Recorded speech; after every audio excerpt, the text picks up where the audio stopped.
Là, vous êtes sur la première, 7h36, on va dire.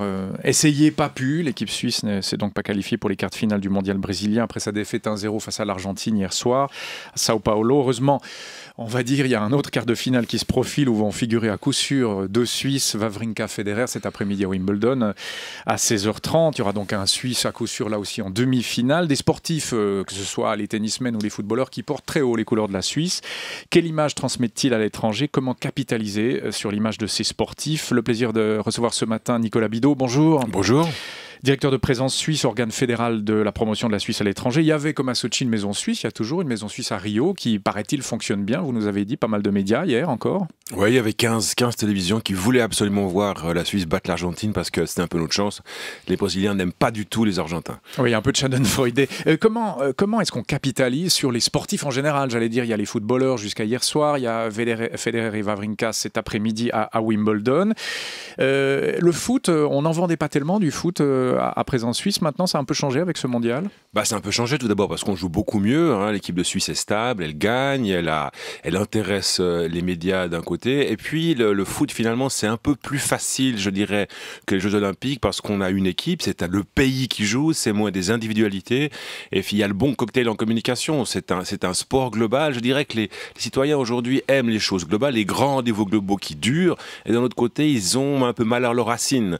Donc ce cocktail entre patriotisme et événement global total, c'est un très bon porteur de communication. C'est la première fois qu'on capitalise, que vous capitalisez autant sur le foot? C'est la toute première fois qu'on le fait. On l'avait fait un peu à défaut en Suisse lorsqu'on avait l'Euro en Suisse qui s'est passé en Suisse, mais autrement on l'a jamais fait. On l'a jamais fait parce que normalement on travaillait avec les sportifs eux-mêmes. Les maisons suisses durant les Jeux Olympiques comme à Sochi, c'est un cocktail entre les sportifs et une communication sur le pays. Là on n'avait pas les sportifs, on n'a jamais les sportifs. Vous savez, dans 2 jours ils rentrent, donc on peut pas jouer avec eux. Donc c'est une situation un peu différente. On a capitalisé, on a bien fait parce que les médias ont véritablement envie de s'intéresser aux nations à travers une équipe de foot. Comme je l'ai dit, un peu moins à travers un joueur ou 2 joueurs qui sont connus. Le retour sur investissement, vous l'espérez meilleur à Rio qu'à Sochi? Écoutez, les médias étaient là à Sochi, ça a très très bien marché aussi. C'est un autre pays, c'est un autre investissement. Les Brésiliens ne nous connaissaient pas du tout. L'élite voyageait un peu en Suisse, mais autrement c'est terra incognita. Donc on a vraiment capitalisé sur l'équipe, sur ses particularités, et sur un endroit accueillant. Et donc, et aussi vos confrères. La petite histoire dans les coulisses d'une équipe, qu'est-ce qu'une équipe, etc. Les journalistes adorent ça.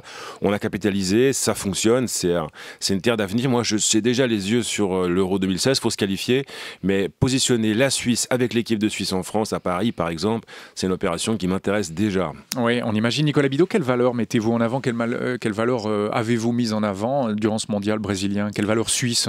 Tout d'abord, on est relativement classique. Vous savez, notre boulot, c'est quand même à 50% de la promotion économique, donc on va chercher dans un style de jeu, dans une équipe, les valeurs qui sont celles de notre économie, qualité, solidité, durabilité, on va dire jusqu'en 8e, ça le fait à peu près. Défaite honorable, c'est aussi ça l'image suisse, des gens qui perdent, mais qui perdent avec honneur et qui ne sont pas prétentieux. C'est ça aussi l'image suisse. Ça c'est vrai.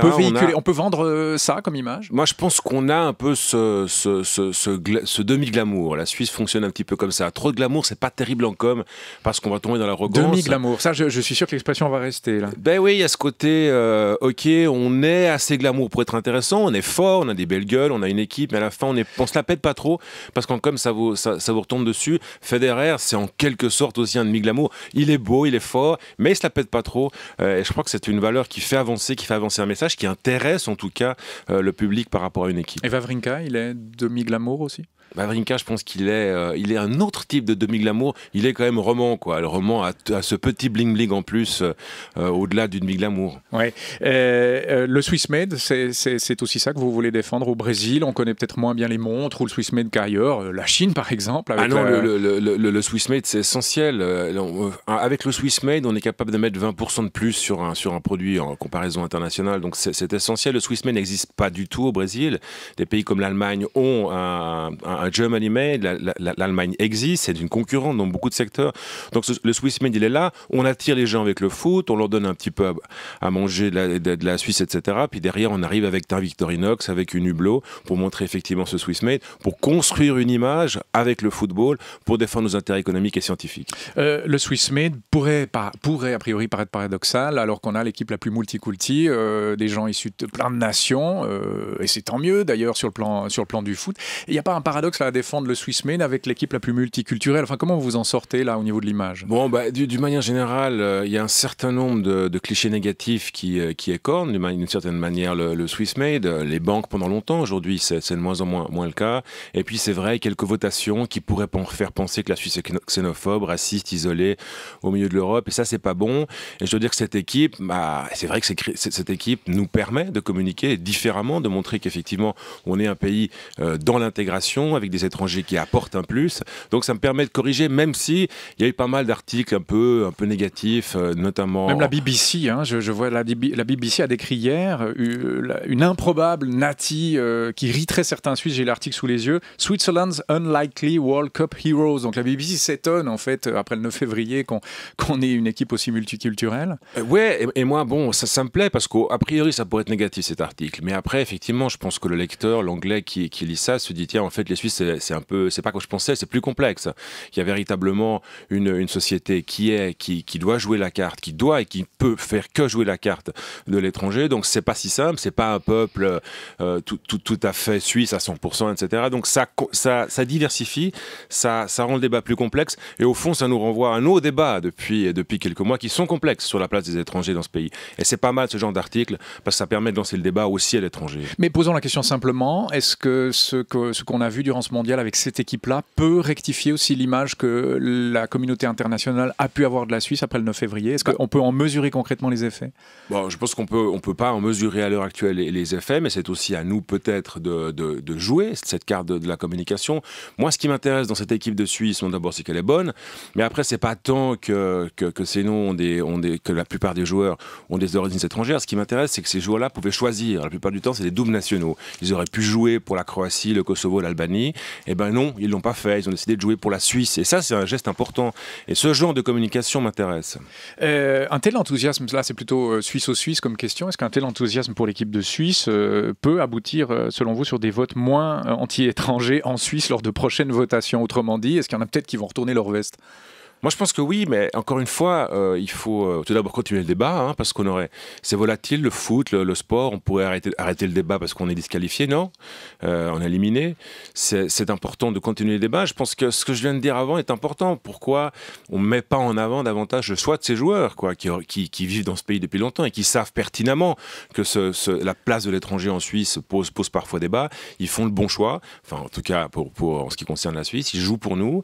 Ça aura des influences sur la plupart des gens qui les admirent, à la fois la jeune génération de Suisse et la jeune génération d'étrangers en Suisse. Donc moi, j'aimerais bien, je vais le faire à l'étranger, parce que c'est une carte qui fonctionne bien. La communication peut faire avancer le débat à l'étranger en Suisse. Vous allez, par exemple, inviter Shaqiri à venir avec vous dans vos bagages lors de vos voyages à l'étranger, puis à la limite le prendre avec vous dans les ambassades ou ailleurs, dans les manifestations auxquelles vous participeriez. Vous pourriez faire ce genre de choses? Bon, après son parcours, ça va être compliqué de l'avoir, mais si c'était possible, je ferais absolument, et je lui poserais cette question-là. Pourquoi aujourd'hui vous jouez pour la Suisse et vous avez décidé de jouer pour la Suisse et pas pour l'Albanie? Parce que j'aime cette décision. Parce que cette décision renvoie à sa place ici, à son intégration ici, et à une chose qui est complexe. J'ai souvent l'impression que le débat se résume à une nationalité. Non.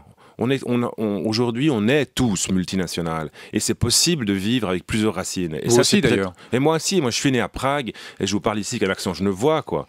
Et donc on me pose plus la question de savoir d'où je viens.